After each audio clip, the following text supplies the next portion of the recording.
जय श्री कृष्णा, राधे राधे। ज्योतिष एकाग्र चैनल में आप सभी का हार्दिक स्वागत, हार्दिक अभिनंदन। मित्रों, धन की आवश्यकता आज के युग में सभी को होती है। कोई भी इंसान हो, धन के बिना रह नहीं सकता है। तो ऐसे में धन से संबंधित योग आपकी जन्म पत्रिका में है या नहीं, इसके बारे में चर्चा करने जा रहा हूँ। जय श्री कृष्णा। आप ज्योतिष एकाग्र चैनल देख रहे हैं और मैं ओम प्रकाश शर्मा आप सभी का हार्दिक स्वागत, हार्दिक अभिनंदन करता हूं। अब लक्ष्मी योग, धन से संबंधित सीधा सा अर्थ है। लक्ष्मी का सीधा सीधा अर्थ धन से माना जाता है। तो लक्ष्मी योग किसकी पत्रिका में बनता है और कितना प्रबल योग बनता है, इसके बारे में मैं जानकारी दे रहा हूं। धन कहो या लक्ष्मी कहो, एक ही स्वरूप है, एक सिक्के के दो पहलू हैं। ऐसे में अब लक्ष्मी योग कैसे बनता है। लक्ष्मी योग के लिए जन्म पत्रिका का लग्न भाव यानी कि प्रथम हाउस, फर्स्ट हाउस का बली होना आवश्यक है। इसका जो स्वामी है वो स्वामी कमज़ोर अवस्था में नहीं होना चाहिए। जितना बली होगा उतना ही उस पर, जातक पर लक्ष्मी प्रसन्न होती है। लग्न भाव इसलिए कहा जाता है, ये जातक स्वयं होता है, उस भाव को दर्शाता है।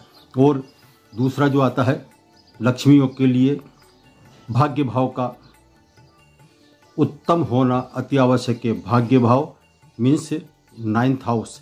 नाइन्थ हाउस का लॉर्ड यदि उच्च का हो, स्वग्रही हो और उसका केंद्र या त्रिकोण में बैठना हो तो लक्ष्मी योग बनता है। अब ये मैं बताता हूँ, लग्न का स्वामी और नवम भाव का स्वामी केंद्र या त्रिकोण में बैठेगा, तब भी उच्च का हो, स्वग्रही हो तो धन योग बनता है।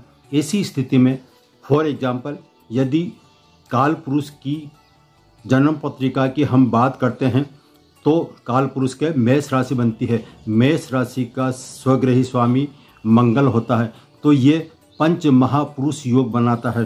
ठीक इसी तरह से नवम भाव का स्वामी नाइन्थ हाउस जो होता है वो धनु राशि आती है काल पुरुष की कुंडली में। तो धनु राशि में गुरु वैसे ही स्वग्रही होगा। तो ये मैंने उदाहरण बताया। इसके अलावा केंद्राधिपति केंद्र में होना चाहिए। अब मैं ये महापुरुष की चर्चा चली है, क्योंकि पंच महापुरुष योग कैसे बनता है, तो हमारे महान विद्वान पुरुष वाराह मिहिर के अनुसार पंच महापुरुष योग जो बनता है वो 5 जो ग्रह होते हैं उनके हिसाब से बनता है। गुरु ग्रह से बनता है हंस योग, शुक्र योग से बनता है मालव योग और शनि से बनता है शश योग। साथ ही अब जो मंगल है वो मंगल से बनता है रोचक योग। लास्ट में जो आता है वो आता है भद्र योग जो बनता है। इस तरह से 5 भद्र जो योग बनता है वो बुद्धि से बनता है। कुल मिलाकर गुरु शुक्र शनि मंगल और बुद्धि से पंच महापुरुष योग की निर्माण होता है। और ये लक्ष्मी योग के लिए पंच महापुरुष योग का होना अति आवश्यक है। यह है धन योग किस तरह से बनता है। अब ये जो योग बनता है लक्ष्मी योग, ये मेष कर्क तुला मकर में हंस योग बनता है। जैसे फर्स्ट जो चर्चा चली है पंच महापुरुष योग में, तो हंस योग, तो हंस योग कैसे बनेगा। काल पुरुष की कुंडली के अनुसार मैंने मेष राशि बताई थी। उसके अलावा मेष के अलावा कर्क तुला और मकर में भी हंस योग बनता है। तो यह हंस योग महापुरुष योग, पंच महापुरुष योग की श्रेणी में आता है।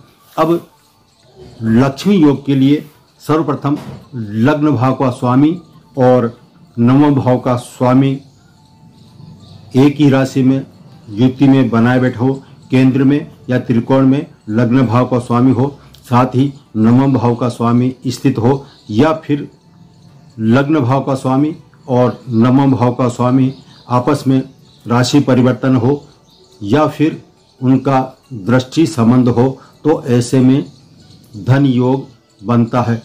धन योग मीन्स वही लक्ष्मी योग। तो ये अब ये धन योग बात चाहिए, धन योग दूसरी बातें है, उसके अलग विस्तार से चर्चा करूंगा, लेकिन आज मैं सिर्फ लक्ष्मी योग के बारे में बता रहा हूं।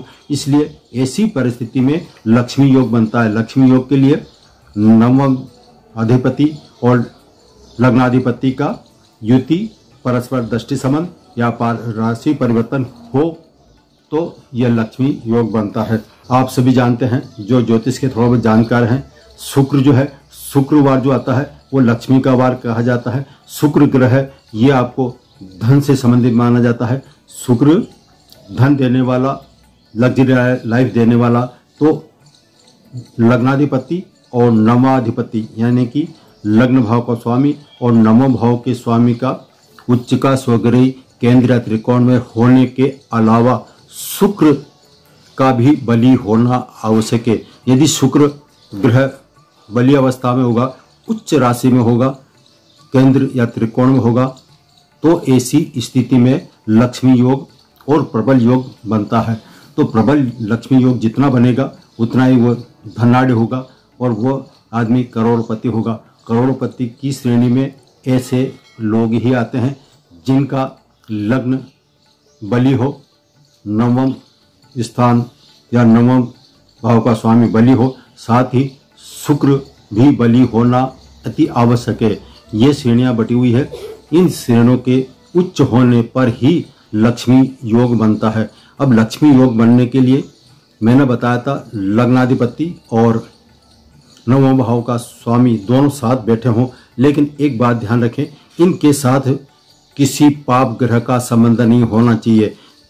लग्नाधिपति और नवाधिपति यानी कि दोनों का स्वामी एक युति बनाकर केंद्र या त्रिकोण में बैठे हो, लेकिन इसके साथ में यदि राहु स्थित हो जाएगा तो वो लक्ष्मी योग भंग हो जाएगा।